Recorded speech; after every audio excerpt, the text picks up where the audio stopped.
Pak Ketua yang saya hormati, segenap seluruh tamu undangan, saya tidak bisa menyebutkan satu persatu.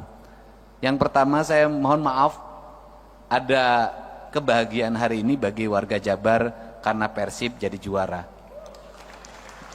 Jadi Persib juara, Jawa Barat istimewa.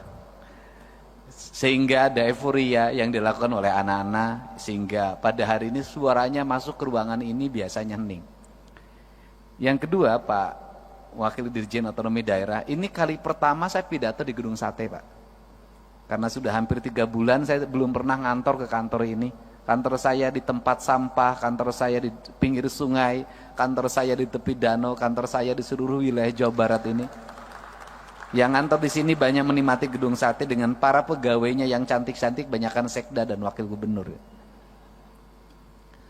Apa sih sebenarnya yang menjadi pembicaraan kita? Itu lagu saya ciptakan tahun 2012 ketika saya berkunjung ke Papua. Saya menulis lagu judulnya Surga di Tanah Papua. Karena saya melihat Papua itu seperti surga, bahkan surga yang diciptakan, dihadirkan buat Indonesia. Kandungan kekayaannya luar biasa, tetapi barangkali kependudukannya, kesejahteraannya yang harus terus ditingkatkan. Apa sih yang menjadi model kita? Model kita ini adalah model pengembangan otonomi daerah yang terus mengalami perubahan dan tarik ulur. Otonomi daerah pernah sampai puncaknya, kemudian menurun, dan menurun. Esensi dari rakyat terhadap kita, ekspektasinya cuma satu. Apapun judulnya, apakah mau sentralisasi, apakah mau desentralisasi, apakah mau otonomi, mereka cuma nuntut satu, mereka hidup sejahtera. Kesejahteraan publik itu menurut saya ukurannya cuma 3. 1, kesehatannya dijamin. 2, pendidikannya dijamin. 3, perluasan lapangan kerja. Jadi kalau masyarakat sudah kesehatannya jamin, pendidikannya dijamin, perumahan pemukimannya dijamin, rakyat ini sudah sejahtera. Apa sih yang membuat rakyat kita menjadi miskin? 1, menurunnya derajat kesehatan berdampak pada semakin meningkatnya angka kemiskinan. Karena ketika orang sakit, maka 2 kemungkinan yang terjadi, dia harus membayar biaya rumah sakit. Kalau tercover oleh BPJS ya alhamdulillah, kalau tidak tercover musibah. Ketika dia sakit, maka keluarganya kehilangan pendapatan. Ketika kehilangan pendapatan, maka keluarganya yang menunggu dalam setiap hari perlu pembiayaan. Maka orang sakit itu akan mengalami 7 tingkatan derajat kemiskinan dalam waktu sekejap. Sehingga kategori pembiayaan bagi masyarakat yang sakit, jangan lagi bicara miskin dan kaya. Kenapa? Kita anggota DPR, kita pejabat, kena sakit, kita akan jatuh miskin. Untuk itu negara harus hadir dalam memberikan jaminan layanan kesehatan bagi seluruh warga. Nah, hari ini saya dalam 2 hari ini, bahkan 3 hari ini, menghadapi problem tentang kriminalitas remaja. Kriminalitas remaja itu berdampak pada perkelahian yang direkam di media sosial, sistem pengelolaan kriminalitas tawuran yang dikelola oleh gangster, melahirkan kaderisasi, dan yang menjadi target yang harus berkelahi di bawah umur 18 tahun agar bebas dari jeratan hukum. Sudah berkembang di media sosial secara sistemik, dan perkelahian itu diraih dari pengaruh media sosial yang membentuk karakter pikirannya. Apa sih sebenarnya yang terjadi? Sebenarnya yang terjadi adalah ketika mereka tawuran, masuk rumah sakit, BPJS-nya tidak klaim. Barusan saya beresin 15 juta. Ketika BPJS-nya tidak klaim, orang yang berkelahi, itu orang tuanya nggak mampu. Mau yang menang tidak mampu, yang mau kalah tidak mampu. Berproses peradilan melahirkan kemiskinan, tidak berproses peradilan pulang lagi ke rumah melahirkan kemiskinan baru. Karena orang tuanya tak sanggup lagi menghadapi. Maka negara harus hadir untuk mencari solusi. 1, solusi terhadap pembiayaan rumah sakit. 2, solusi recovery terhadap anak-anak yang berkelahi itu, karena itu anak bangsa. Inilah negara harus punya pikiran out of the box. Tidak bisa hanya berbicara proses hukum kembali ke orang tuanya udah gak sanggup. Ini Jawa Barat. Nah, untuk itu apa sih yang terjadi para anggota DPR yang saya ini mantan ketua Komisi E DPRD Kabupaten Purwakarta. Saya pernah menjadi pimpinan Komisi 4 DPR RI. Nasib paling tidak enak itu jadi anggota DPRD. Kenapa nasibnya tidak enak? Kritis diomongin, nggak kritis diomongin. Kalau DPRD ngomong terus, diomongin, kata rakyat, kerjanya ngomong terus, kita tidak butuh ngomong. Padahal tugas DPRD ngomong. Nggak ngomong, diomongin juga, dapat duit tuh. Nggak ngomong-ngomong, pokirnya udah dibagi, nggak ngomong lagi. Ini problem, Pak. Nah, seluruh problem itu bisa ditempuh dengan apa sih? Dengan keterbukaan. Keterbukaan itu apa? Kita harus mulai berani menceritakan apa adanya tentang diri kita, tentang isi anggaran kita, tentang kebijakan fiskal pusat dan daerah, tentang kebijakan fiskal kabupaten provinsi terhadap kabupaten kota terhadap desa. Sampaikan secara terbuka dan apa adanya, termasuk apa yang dialami problem anggota DPRD. Apa sih problem anggota DPRD? Saya ini anggota DPRD, pernah ngalamin. Begitu jadi pinjem bank, honornya tinggal sisa 5 juta lagi, istri nambah 1 lagi. Konstituen tiap hari dibanding pejabat eselon 2 di provinsi, dibanding sekda, yang datang ke rumahnya banyakan anggota DPRD. Gitu loh.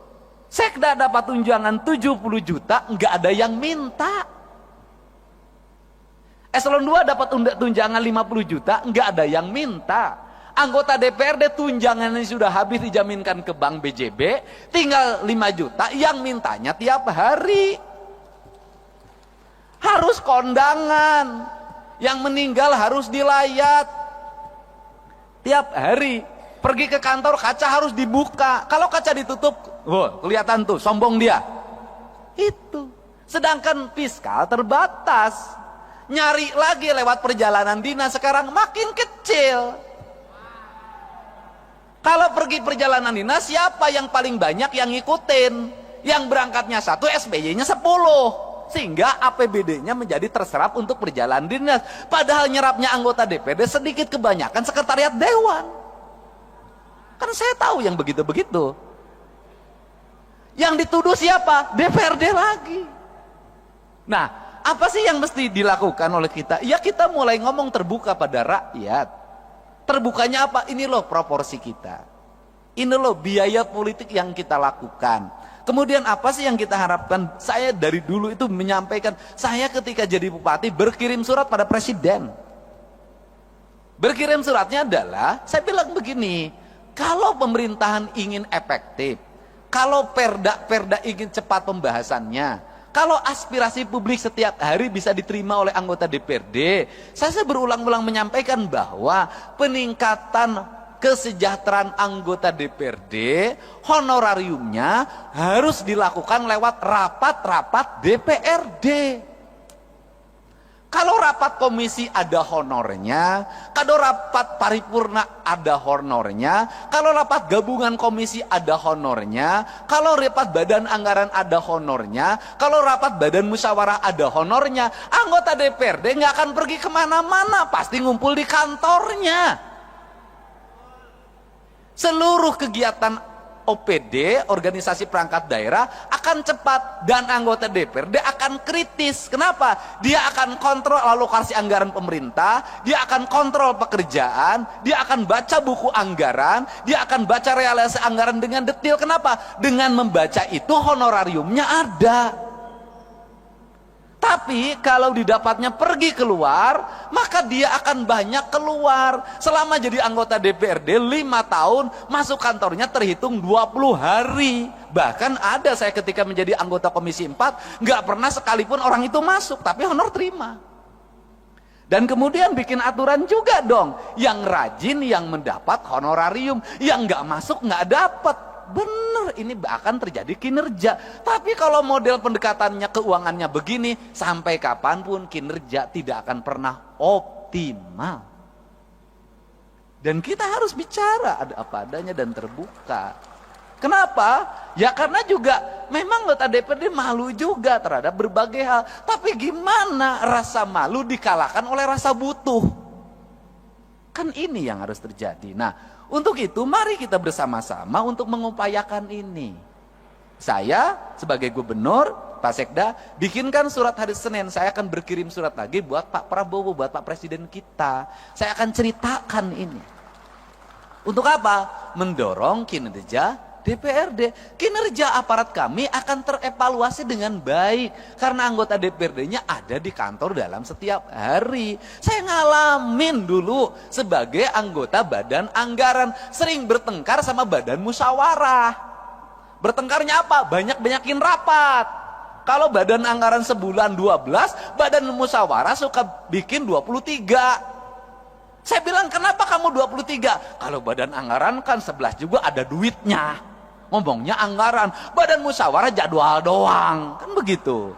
Padahal belum tentu juga zaman sekarang. Kan kita kan kalau DPRD diomongin pasti duit, Pak. Pasti pendapatan. Kenapa? Kadurung ku kabutuh. Beda dengan Pak Sekda. Kenapa? Aman.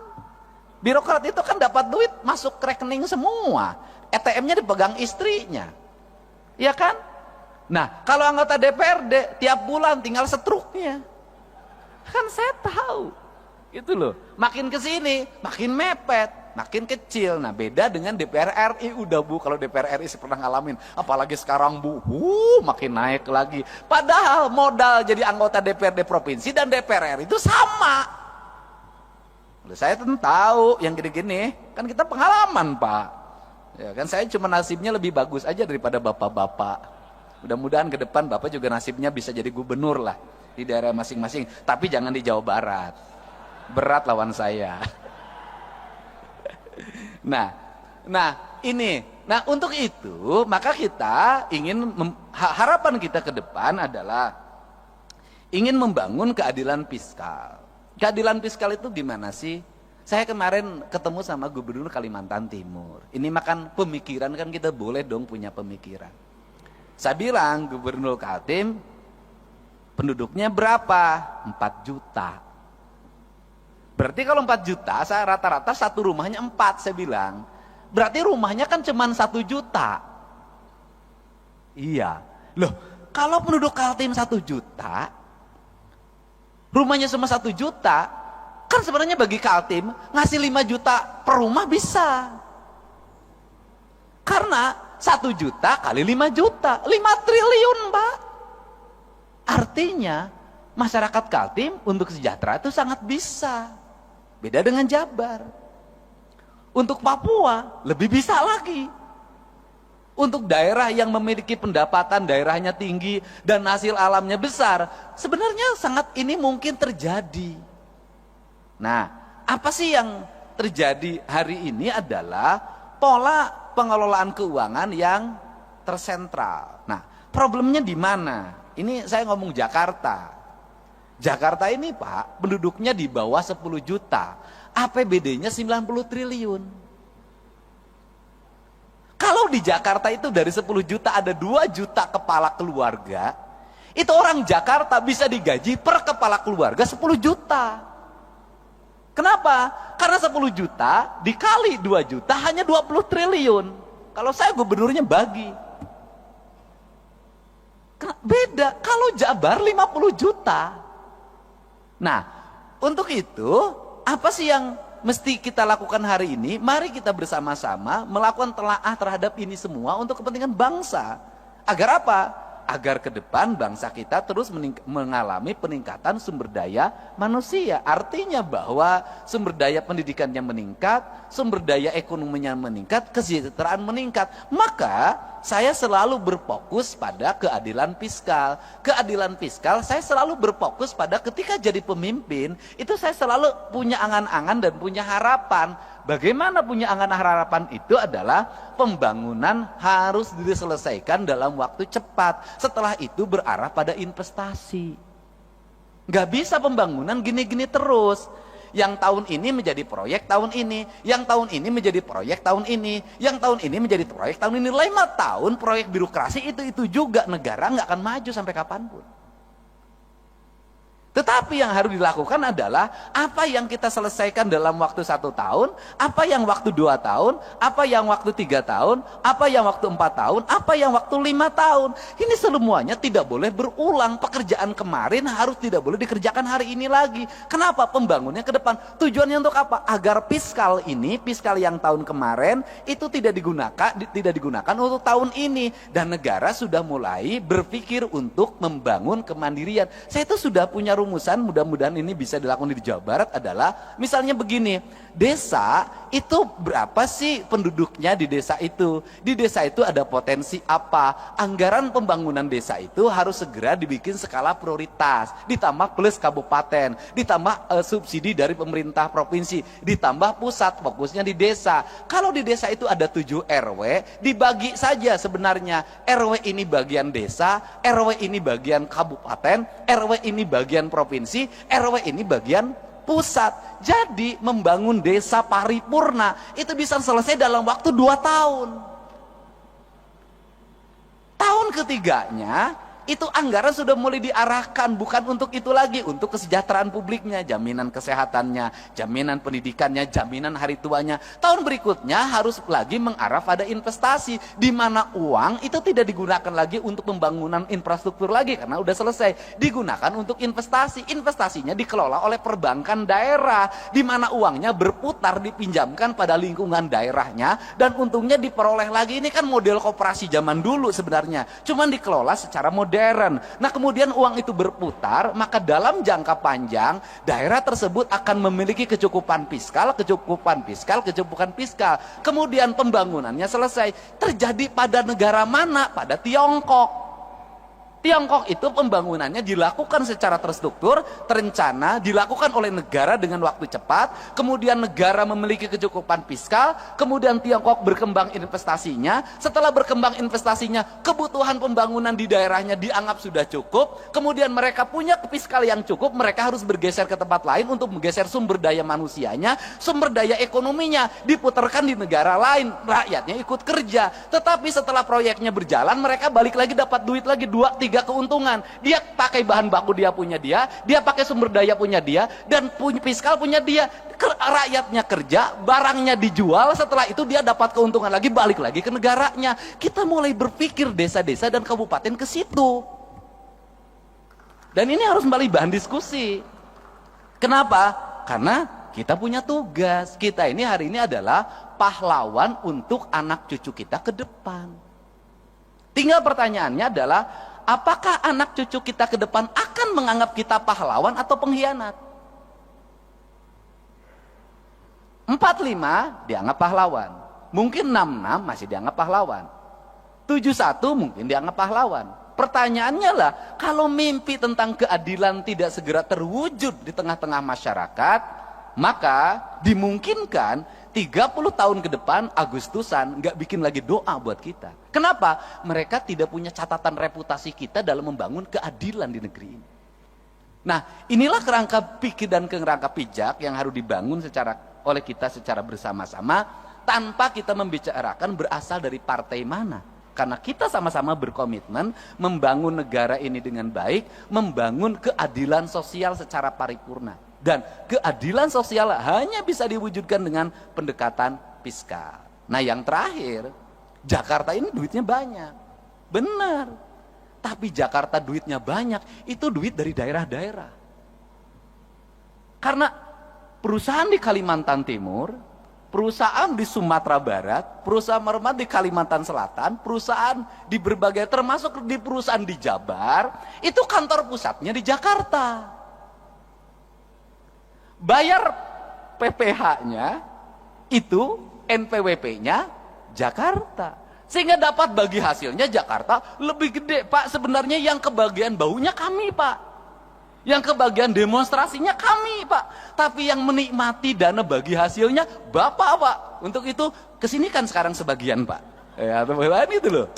Itu yang di Jawa Barat, yang di tempat lain juga sama. Ini yang harus kita bicarakan bersama, Pak. Kenapa? Kita ini daerah-daerah memiliki tanggung jawab beban yang luar biasa. Orang Kalimantan punya uang di keruk, ya kan? Kemudian Orang Jawa Barat punya uang bagaimana? Ada debu, ada asap, ada limbah, ada jumlah manusia yang banyak dari mana-mana ke sini. Ada konflik ketenaga kerjaan, ada demonstrasi ketenaga kerjaan, ada problem sosial di mana orang yang di sekitarnya asalnya punya sawah hilang sawahnya, asalnya punya kebun hilang kebunnya, kehilangan mata pencahariannya, tergeser dia oleh persaingan orang, mereka menjadi kelompok miskin baru. Nah, kemudian infrastrukturnya buruk, sanitasi lingkungannya buruk, pendidikannya sekolah-sekolahnya buruk. Ini yang menjadi PR kita untuk diperbaiki. Nah, kemudian Jakarta dapat duit gampang banget, Pak. Hotel berbintang. Tidak usah nagih kayak pajak galian C, Pak. Dikejar-kejar, dibohongin sebagian. Gitu loh, Pak. Ada kemudian ada debunya, ada ancaman longsornya. Jakarta mah kagak, Pak. Gedung perkantoran 27 lantai, 31 lantai, ber-AC, orang bayarnya sambil tersenyum, Pak, tidak sambil marah. Berjejer, tanahnya harganya meningkat sehingga dapat berkah. Makanya Bapak dapat berkah jadi ketua DPRD orang Betawi di Jakarta. Untung tidak jadi ketua DPRD di Jawa Barat, Pak. Ketuanya pas rambutnya sampai lepas, Pak. Saking pusing, Pak. Nah, ini kan yang harus dibicarakan oleh kita, dan saya ingin para anggota DPRD dalam pertemuannya ada rekomendasi-rekomendasi kontributif bagi perbaikan bangsa. Bagi upaya membangun keadilan sosial, bagi upaya melakukan kebijakan keadilan fiskal. Karena apa? Karena negeri ini hanya bisa dibangun dengan fiskal yang baik, fiskal yang sehat, fiskal yang terencana, fiskal yang terarah, dan fiskal yang tidak lari ke luar negeri. Fiskalnya harus berputar di sini. Untuk itu saya mengucapkan terima kasih. Semoga kalau tadi Pak Ketua DPRD Jawa Barat sudah dinobatkan sebagai ketua terpilih, saya ucapkan selamat, Pak. Ya kan? Karena yang menyampaikannya Ketua DPRD DKI yang ketua hari ini. Dan saya baru, Pak, sepanjang sejarah berdemokrasi, Pak, ada ketua asosiasi, partainya beda, daerahnya beda, menyerahkan tampuk kekuasaan pada Bapak. Pada tempat lain yang partainya berbeda. Kenapa itu diberikan? Karena memang nggak ada honornya, Pak. Ya, Pak, ya, duitnya kan harus nyari sendiri, Pak. Tapi selain itu adalah bentuk penghormatan dan penghargaan, gitu loh. Penghormatan dan penghargaan jauh lebih tinggi dibanding honor. Untuk itu kan jadi ketua DPR itu mencari kehormatan dan mencari penghargaan, bukan mencari honor. Makanya honornya nggak usah gede-gede. Bohong, ketang, harus lebih tinggi lagi. Saya ucapkan terima kasih para wakil ketua DPRD Provinsi Jawa Barat. Mudah-mudahan pertemuan ini pertemuan yang berkah, pertemuan yang membawa kebaikan, dan pertemuan yang bisa melahirkan rasa adil bagi kepentingan masyarakat Indonesia. Dan kita berharap dengan kepemimpinan Pak Prabowo Subianto, kita akan bisa terus meningkatkan kinerja pembangunan, mendorong pertumbuhan, menyiapkan investasi, menjaga investasi dengan baik, menumbuhkan tenaga kerja, menjaga kesehatan rakyat, meningkatkan kualitas pendidikan, kualitas lingkungan hidup, dan layanan birokrasi yang berdaya guna, berhasil guna, memiliki aspek output, outcome, dan benefit yang pada akhirnya tercipta keadilan bagi seluruh rakyat Indonesia dalam bingkai Negara Kesatuan Republik Indonesia. Saya ucapkan terima kasih, dan terakhir, ini bahan renungan kita, Pak. Ini saya selalu ngomong berulang-ulang. Gedung ini namanya gedung sate, Pak. Satenya itu ada 6, Pak. Kata sekda saya, 6 itu melambangkan bahwa dulu POC itu membangun dengan 6 juta golden. Dan saya itu sampai hari ini tetap merasa malu, Pak, sebagai birokrat, sebagai politisi. Makanya saya punya ambisi untuk mewujudkan itu. Kenapa? Belanda, Pak, membangun infrastruktur di mana-mana dengan 1, pelabuhan, 2, lapangan terbang, Pak, markas pertahanan angkatan udara, gedung-gedung di mana-mana, kemudian jaringan irigasi, jaringan kereta api, jaringan listrik, telekomunikasi. Mereka cuma ngandelin jualan teh di Jawa Barat, jualan kina, jualan karet, jualan teh, jualan kina, jualan karet, bisa bikin gedung sate, bisa bikin gedung pakuan, gedung Bank Indonesia, stasiun kereta api, husen, pangkalan udara, pelabuhan, jaringan laut, jaringan darat. Kita ini sudah segala dijual, sudah bikin apa?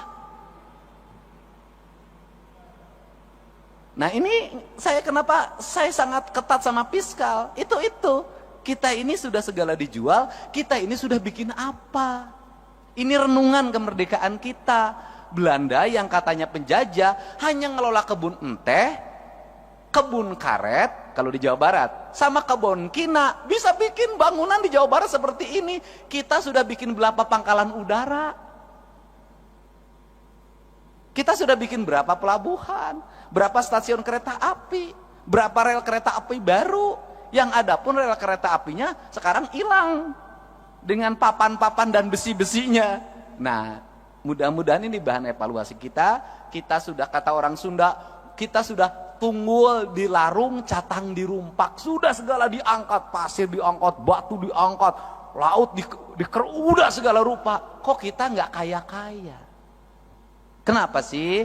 Berarti ada perencanaan belanja yang salah, ada belanja yang salah. Untuk itu, mari kita perbaiki cara belanja kita dan cara mengelola keuangan kita. Dengan prinsip 2, kata orang Sunda, saeutik kudu mahi, loba kudu nyesa. Apa artinya? Sedikit harus cukup, kemudian banyak harus tersisa. Dan di Jawa Barat itu lengkap. Di Jawa Barat itu ada daerah yang paling makmur, namanya Cimahi. Mahi itu artinya cukup. Ada daerah yang paling susah, namanya Cisaat. Saat itu artinya kering. Nah itu Jawa Barat. Dan Jawa Barat itu kekuatannya di air. Jadi kalau orang Jawa Barat pengen makmur, maka perkuatlah pengelolaan air. Kalau airnya terjaga, bersih, terpelihara, Jawa Barat akan subur, makmur, gemah ripah, loh jinawi. Demikian saya ucapkan terima kasih, mohon maaf atas segala kekurangannya. Semoga pertemuan ini pertemuan yang membawa kebahagiaan ketika pulang ke rumahnya masing-masing. Semoga betah di Bandung, bisa makan di Bandung, tidur nyenyak di Bandung, tapi tidak boleh tidurnya ditemani oleh orang Bandung. Hatur nuhun, wallahu muwaffiq ila aqwamit thoriq. Assalamualaikum warahmatullahi wabarakatuh. Waalaikumsalam warahmatullahi wabarakatuh. Baik, hatur nuhun.